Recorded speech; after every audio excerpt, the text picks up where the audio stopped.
हम उनसे मोहब्बत करके दिन रात सनम रोते हैं। मेरी नींद गई, मेरा चैन गया और चैन से ओ सोते हैं। दोस्तों, आपका स्वागत है स्मार्ट क्लासेस यूट्यूब चैनल पर। आइए मैं आपको गोलीय दर्पण में आवर्धन का व्यंजक प्राप्त करने के लिए बतलाने जा रहा हूँ। वैसे आप गोलीय दर्पण के बारे में बहुत सारे चीज़ जान चुके होंगे, नहीं जान चुके हैं तो फर्स्ट ऑफ ऑल प्लेलिस्ट में जाएं और उस वीडियो को पहले देखें, तब इसे आपको समझ में ज़्यादा बेहतर से आएगा।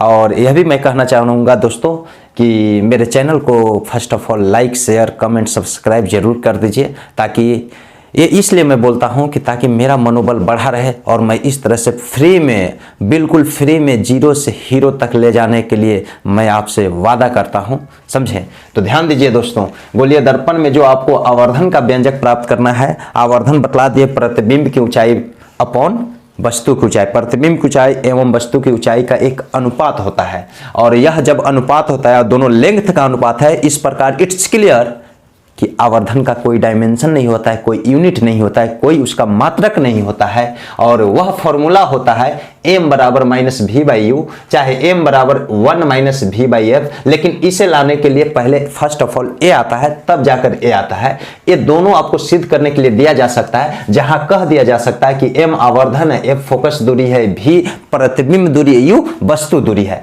ऐसे भी प्रश्न लिखा हुआ रह सकता है। गोलीय दर्पण में लिखेगा, इसका मतलब उत्तल और अवतल दोनों में आपको प्रूव करना होगा। ये जो है 9th 10th के विद्यार्थियों के लिए 3 मार्क्स में सब्जेक्टिव क्वेश्चन के रूप में आता है। अगर डायरेक्ट ऐसे भी दे सकता है कि गोलीय दर्पण में यानी अवतल उत्तल आवर्धन का व्यंजक प्राप्त करें। ठीक, गोलीय दर्पण में m, v और u चाहे f में संबंध स्थापित करने के लिए दे सकता है, जहां m आवर्धन, v प्रतिबिंब दूरी, u वस्तु दूरी। इस प्रकार से आपको दिया जा सकता है किसी भी तरह से। लेकिन इससे पहले मैं जो वीडियो प्रोवाइड आपको कराया उसमें मैंने बतला दिया था कि क्या होता है। लेकिन आपको यह भी ध्यान देना है कि इसमें जो है ना, m डिपेंड करता है प्लस एंड माइनस साइन पे, और m का वैल्यू हमेशा सदैव 1 से ली जाती है कि m बराबर 1। m बराबर 1 का मतलब है कि जो हम प्रतिबिंब की ऊंचाई h2 और बाई h1 लिखते हैं, ये दोनों बराबर होगा तभी ना कट के 1 आएगा। यानी या तो 5 बाई 5 हो, या 6 बाई 6 हो, या 10 बाई 10 हो। प्लस में हो या माइनस में, ये अभी मत ध्यान दीजिए, वो आएंगे, मोहब्बत हो जाएगा मेरे स्टाइल ऑफ टीचिंग से और साथ में इससे, मुझसे नहीं। ध्यान दीजिए, आइए 10 से 10 काट दिए तो 1 आया। अब आप ध्यान दीजिए, ये एक तो आ गया, ठीक। और जैसे ऊपर बड़ा होगा नीचे छोटा है तो 1 से बड़ा हो जाएगा, m का मान 1 से बड़ा बतलाए थे, m का मान 1 से छोटा। ये 3 ही कंडीशन होता है। यहाँ 0 कहाँ गया ये भी पूछिएगा। तो ध्यान दीजिए दोस्तों, जब कोई वस्तु लीजिएगा, चेहरा दिखाइएगा आईना के सामने, तभी तो उसका प्रतिबिंब बनेगा। पहले वस्तु है, इसलिए वस्तु का कोई हाइट नहीं, मैंने कहने का मतलब हाइट तो होता है, मैंने वस्तु की हाइट पर कोई ये नहीं कि प्लस में होगा कि माइनस में, वो एकदम पॉजिटिव प्लस ही रहेगा, सीधा ही रहेगा। उसके सापेक्ष जो प्रतिबिंब बनता है उसका आकार, स्थिति, ये सब क्या होता है, ये डिपेंड किया जाता है। और वह डिपेंड करता है प्रतिबिंब की जो क्या साइज बनेगा, कहाँ बनेगा, वो डिपेंड करता है वस्तु के भिन्न भिन्न स्थितियों पर। दर्पण के सामने वस्तु हमेशा रखी जाती है, वह भी सीधा रखी जाती है, मुख्य अक्ष के ऊपर रखी जाती है, इसलिए सीधा। और मुख्य अक्ष के नीचे बनेगा तो वास्तविक उल्टा प्रतिबिंब, और मुख्य अक्ष के ऊपर ही बन जाएगा तो सीधा प्रतिबिंब। लेकिन यहाँ पे 2 चीज होता है, अवतल और उत्तल दर्पण। उत्तल में हमेशा काल्पनिक बनता है, जो वस्तु से छोटा होता है। और काल्पनिक कहेंगे तो सीधे ऊपर जाना, और वास्तविक कहेंगे तो नीचे, यानी उसमें तो वास्तविक बनने का सवाल नहीं होता है, लेकिन उसमें तो माइनस में होगा ही नहीं। आवर्धन कभी भी माइनस में उत्तल दर्पण का नहीं होगा, लेकिन अवतल का दोनों होता है। फर्क इतना ही है कि अवतल का जो काल्पनिक बनता है ना, वो वस्तु से बड़ा बनता है, इसलिए 1 से बड़ी वैल्यू आएगी, लेकिन प्लस में आएगी, और उसमें 1 से छोटी आएगी। उत्तल दर्पण में, जिसको कन्वेक्स मिरर बोलते हैं, उसमें 1 से छोटी आएगी लेकिन प्लस में आएगी। अब ये प्लस माइनस बतलाता है। प्लस का मतलब है काल्पनिक और सीधा बन जाना, और माइनस का मतलब है वास्तविक और उल्टा बन जाना। इस प्रकार आपको क्लियर है कि प्लस ये नहीं कि -1 आ गया किसी का वैल्यू, इसका मतलब क्या हो गया, कह दीजिएगा कि -1 1 के बराबर नहीं है यही m बराबर 1 ही है। आवर्धन 1 का मतलब है कि यहाँ वस्तु ऊंचाई और प्रतिबिंब ऊंचाई दोनों बराबर है, लेकिन कहाँ बन रहा है, एक बकलोल ऊपर जा रहा है, बॉय ऊपर जा रहा है, और उसका गर्लफ्रेंड नीचे भाग रहा है। मतलब दम इतना ना खुश है कि कहना ही नहीं है। चेहरे नहीं, कहने का मतलब है कि ऊपर में वस्तु रखी गई रहती है हमेशा और नीचे बन रहा है प्रतिबिंब। ये वास्तव ये माइनस का मतलब ये हुआ, लेकिन दोनों की ऊंचाई बराबर है। ये कब होता है? जब सी पे वस्तु रखे, वो कंडीशन है, बहुत सारा बतलाया जाएगा, ध्यान दीजिए। अब प्ले लिस्ट में जाइए, देखिए अगर यही +1 हो गया, इसका मतलब दोनों बराबर ही है, वस्तु और प्रतिबिंब दोनों आकार में बराबर है, फर्क इतना ही है। फर्क दोनों क्या है? ऊपर ही है, मुख अक्ष के ऊपर है। फर्क यही है कि वस्तुआ है दर्पण के सामने और प्रतिबिंब है दर्पण के पीछे। काल्पनिक में प्रतिबिंब दर्पण के पीछे, कल्पना कर सकते हैं रूस के भाग गेल व गर्लफ्रेंड, वो हिसाब हो जाता है। वैलेंटाइन डे जानते ना है, केवल जानता है कोई कि 14 फरवरी वैलेंटाइन डे का समय आ रहा है। देखना खूबसूरती के पीछे कितने लोग भागेंगे। कभी ये देखे हो, प्यार भगवान का देन है कह देता है लोग, कितना आसान शब्द है, सब भगवान पे छोड़ देना, अपना कुछ नहीं, हे भगवान कुछ हो बात में। प्यार भगवान, पूजा है, ठीक। किसका पूजा है? माँ का प्यार, बहन का प्यार, दोस्तों का प्यार। ये गर्लफ्रेंडवा वाला प्यार नहीं होता है, अट्रैक्शन होता है। बहुत पहले किया था लोग, जो मन से, तन से नहीं, अब तो तन से प्यार होता है, पैसा से होता है। तो ध्यान दीजिए दोस्तों, ये मैं इसलिए कह रहा हूँ, इसको सीरियस मत लीजिएगा। कहने का मतलब है, कह देता है कि प्यार, दिल लगी दीवार से तो परी क्या चीज है। कितना आसान शब्द है। तो कभी ये देखे हो कि एक बहुत सिंपल लड़का, आम आदमी, आम लड़का, हाथ पैर सब सलामत है, तो क्या लंगड़ा लूल्हा लड़की को प्यार किया है? लंगड़ा लूल्हा लड़की को परसेंटेज में किया भी होगा तो आप परसेंटेज में ही कंपेयर कीजिए। वो क्यों नहीं दिल लगे दीवार से और परी क्या चीज है हो जाता है। तो खैर वो सब चीज छोड़िए, आइए आप यहाँ ध्यान दीजिए, ये सब के चक्कर में मत पड़ना है। प्यार कीजिए इससे, किताबों से कीजिए, ये लाइफ स्टाइल चेंज कर देगा आपका। चलिए आइए, तुम कहने का मतलब है कि ये प्लस जो है ना, यही है काल्पनिक, यही बतलाता है कि हम तो सामने हैं, तुम पीछे हो जाओ, समझे।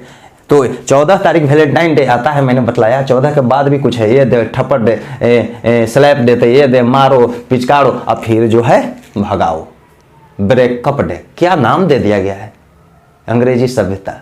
चलिए छोड़िए वो सब बात, आइए अब यहां तक आपको क्लियर। हाँ, जीरो क्यों नहीं होता है? तो हाइट जीरो होने का मतलब H2/H1 लिख रहे थे, इसमें से कोई एक जीरो होगा तभी तो, और नीचे जीरो हो ही नहीं सकता। जैसे नीचे जीरो होगा इन्फिनिटी, आई हाइट है, ऊंचाई है, तब प्रतिबिंब बनाने के लिए कोई वस्तु लीजिएगा तो जीरो लीजिएगा, उसका ऊंचाई ना लीजिएगा, कुछ लीजिएगा ऊंचाई तो कुछ रहेगी, और जब वह ऊंचाई कुछ रहेगी तो उसकी स्थिति के आधार पर प्रतिबिंब का ऊंचाई निर्धारित होगा। इस प्रकार क्लियर है कि आवर्धन का मान जीरो नहीं, एक से कंपेयर की जाती है। 3 कंडीशन जो बतला दिया प्लेलिस्ट में जाके आप ध्यान से देखिए और बने रहिए, बिल्कुल फ्री में है, कहीं मत जाइएगा। देर कर दिए लेकिन यूट्यूब पर तो आ गए।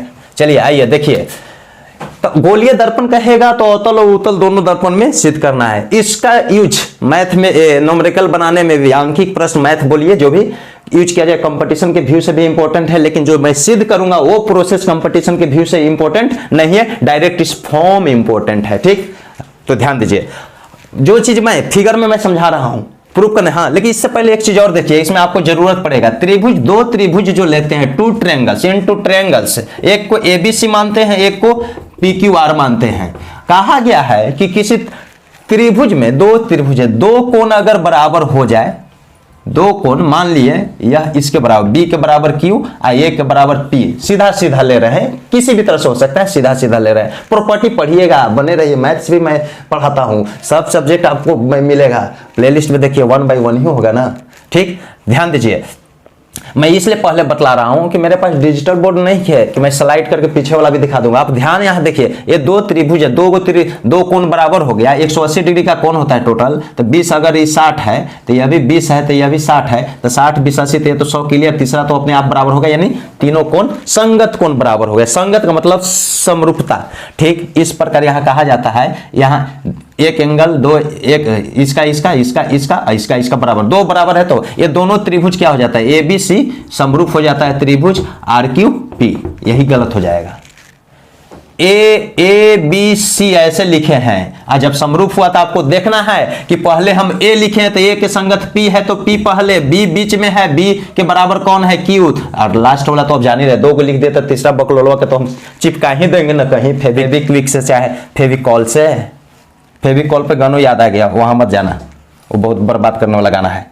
चलो यहां देखिए, तो जब ऐसे लिखा जाता है संगत कोण, और जब ये समानुपात ये जब समरूप हो जाता है, सिमिलर हो जाता है, दो ट्रायंगल अगर समरूप हो, सिमिलर हो, तो उसकी भुजाएं अनुपात में बराबर होती है। तो भुजा 3 गो होता है, हम यहाँ 2 गो, इसमें प्रूफ करेंगे तो 2 गो लेंगे। तो ये सच 2 क्यों ले रहे हैं, तीसरा क्यों लीजिए या ना लीजिए, जिसकी जरूरत है उसको रखा जाता है, बाकी को फेंक दीजिए। कहा गया प्रत्येक व्यक्ति में गुण अवगुण होते हैं दोस्तों, कोई व्यक्ति ऐसा नहीं जिसमें अवगुण और गुण दोनों नहीं, दोनों साथ साथ रहते हैं। किसी में ज्यादा गुण है, किसी में ज्यादा अवगुण है, किसी में इस तरह से रहता है। जो गुण अगर लेने लायक हो उस व्यक्ति से तो सुन लो और ले लो, अब बाकी को हटा दो। चलिए बने रहिए। तो 2 त्रिभुज अगर समरूप है, सिमिलर है, तो उसकी भुजाएं अनुपात में अनुपातिकतः विभाजित होती है, बराबर होती है। तब भुजा में कौन, तो पहले किसी एक को तो डिसाइड कीजिएगा ना। मान लिए कि हम पहले ए बी भुजा लिए, ए बी बटा 2 को भुजा लेना है, तो ए बी बटा मान लिए कि बी सी लिख दिए, ठीक। ये बराबर किसके होगा, तब ध्यान देना है कि 3 गो बिंदु रहता है। जैसे 3 बिंदु लिए, ए बी लिए, तो ए बी में कौन नहीं है, सी नहीं है। तो सी नहीं है तो सी किसके बराबर था, आर के बराबर था। तो आर के सामने वाला भुजा कौन होगा, आर हटेगा खाली, तब पी और क्यू, यहां पी क्यू लिखेंगे। ए बी के संगत में पी क्यू हो जाएगा, क्योंकि सी के संगत में आर है। बी सी लिए, तो ए के सामने बी सी, ए नहीं है, ए के संगति है, तो ए बराबर है पी, तब पी नहीं लेंगे, पी कौन है, अब पी के बराबर क्या हो जाएगा, क्यू आर, तो नीचे क्यू आर, यानी A B by B C बराबर P Q by Q R, इस तरह से लेंगे, समझे। अब बराबर ए सी अगर ले लेते हैं, ए सी एगो भुजा बच गया ए सी, तो ए सी के सामने बी, अब बी बराबर क्यू, तो ये क्या बच गया, पी आर। तीसरा तो बच जाएगा, वो लिख ही दीजिएगा, लेकिन संगत लेना है दोस्तों।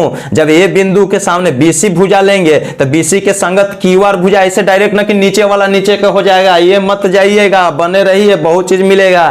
तो ये और ये नीचे है तो नीचे नहीं, ये कौन देखते हैं कि बराबर कौन है। ए के संगत अगर पी है तो एक के सामने वाला बीसी लेंगे तो पी के सामने वाला क्यू आर लेंगे, इस तरह से अनुपातिक तक विभाजित करते हैं। चलिए अब आइए, इसका यूज है।